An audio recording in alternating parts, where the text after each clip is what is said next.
Simple and ಟೇಸ್ಟಿಯಾದ ಒಣಗಿದ ಮೀನು ಸಾರು ಹೇಗೆ ಮಾಡೋದಂತ ಇವಾಗ ನೋಡೋಣ.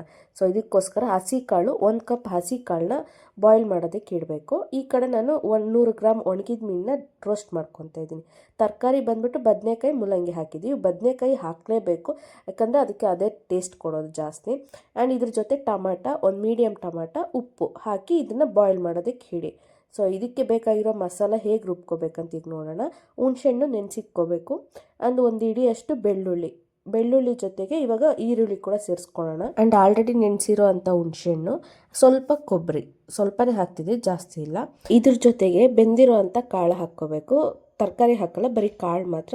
ಇದು ಹಾಕೋದ್ರಿಂದ ಟೇಸ್ಟ್ ಕೂಡ ಚೆನ್ನಾಗಿರುತ್ತೆ, ಹಾಗೆ ಮಸಾಲ ಕೂಡ ಮಂದ ಬರುತ್ತೆ. 90% ರುಬ್ಕೊಂಡ್ಮೇಲೆ ಅರಿಶಿನ, ಖಾರದ ಪುಡಿ ಮತ್ತು ಮನೆಯಲ್ಲೇ ಮಾಡಿರೋವಂಥ ಧನಿಯಾ ಪುಡಿ ಕೂಡ ಹಾಕ್ಕೊತಾ ಇದ್ದೀರಿ. ಇದನ್ನ ತುಂಬ ಸ್ಮೂತಾಗಿ ಪೇಸ್ಟ್ ಮಾಡ್ಕೋಬೇಕು ಈ ಥರ.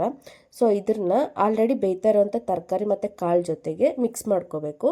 ಈಗ ನಿಮಗೆ ನೀರು ಎಷ್ಟು ಬೇಕು, ಉಪ್ಪು ಎಷ್ಟು ಬೇಕು ಅಂತ ಅಡ್ಜಸ್ಟ್ ಮಾಡ್ಕೊಂಡು ಕುದಿಸ್ಕೊಳ್ಳಿ.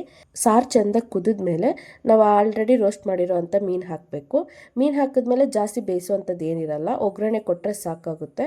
ಆ್ಯಂಡ್ ನಮಗೆ ಈ ಸಾಂಬಾರು ರೆಡಿ ಆಗುತ್ತೆ. ಸೊ ಇಲ್ಲೊಂದು ಟಿಪ್ ಹೇಳ್ತೀನಿ. ನಾವು ಇಳಿಸೋಕೆ ಮುಂಚೆ ಒಂದಿಷ್ಟು ರಾಗಿ ಹಸಿಟ್ಟು ಹಾಕೋದ್ರಿಂದ ಸ್ಮೆಲ್ ಇರಲ್ವಂತೆ, ಇದು ನಮ್ಮ ಅಜ್ಜಿ ಹೇಳಿದ್ದು. ಸೊ ಈ ವಿಡಿಯೋ ಇಷ್ಟ ಆಗಿದ್ರೆ ಲೈಕ್ ಮಾಡಿ.